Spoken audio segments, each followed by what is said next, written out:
Malang nasib seorang jaksa di Bandung, Jawa Barat menjadi orang dalam gangguan jiwa setelah istri lari.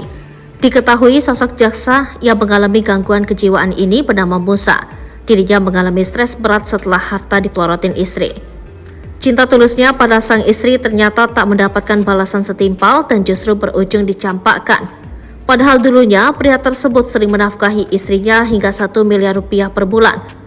Uang tersebut sering dipakai sang istri untuk berlibur ke Bali selama berhari-hari. Kisah yang dialami Musa tersebut mendadak viral setelah diunggah di kanal YouTube Cepden. Dalam video tersebut, Musa mengobrol dengan Cepden perihal masa lalunya sebelum menjadi ODGJ. Ternyata dulunya Musa merupakan seorang jaksa. Tak hanya itu, Musa juga memiliki pangkat tinggi di kantornya yakni sebagai Kepala Seksi Tindak Pidana Khusus. Namun semua itu kandas dan kini dirinya menjadi ODGJ karena seorang wanita. Dari obrolan Cepden dan Musa, dirinya dulu memiliki hubungan dengan seorang wanita. Saat ditanya mengenai gajinya dulu, Musa mengatakan ia mendapatkan gaji 11 juta rupiah per bulan. Itu pinggirannya aja, kata Musa. Oh, jadi itu sampingannya aja, tanya Cepden lagi.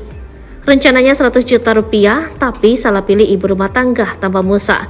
Sebelumnya Musa pernah bekerja di Sumatera yang hanya digaji 600 ribu rupiah. Namun sejak pindah ke Jawa Barat, ia mampu meraup 15 juta rupiah per bulan.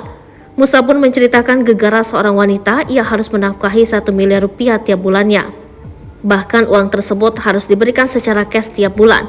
Namun wanita tersebut kabur, disebut-sebut kini berada di Bali. Ia pun mengaku ia salah langkah yang kini membuatnya harus menanggung nasib. Musa mengaku trauma dan takut melihat wanita tersebut. Ia menceritakan pernah melihat wanita tersebut mengendarai sebuah mobil di jalan. Makanya kan ketakutan, kita melompat, ujar Musa. Melalui obrolan Musa dan Cepden diketahui jika wanita tersebut merupakan istri siri dari Musa. Keduanya menikah diam-diam dan belum sah diakui negara. Bahkan istri siri Musa tersebut pernah mengajukan gugatan namun ditolak oleh negara. Musa pun mengaku sebelumnya dirinya juga telah beristri dan memiliki 5 anak dari istri pertama.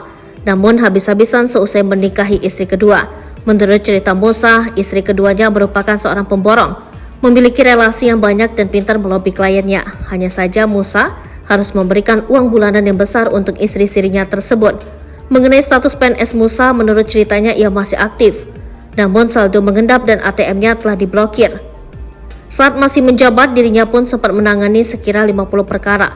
Terakhir Musa menjabat sebagai Kepala Seksi Tindak Pidana Khusus dan berkantor di belakang Gedung Sate Bandung. Profesi mentereng yang dimiliki Musa hancur seketika lantaran diperdaya oleh seorang wanita. Kini tak sedikit warganet yang turut menaruh perasaan pilunya terhadap Musa.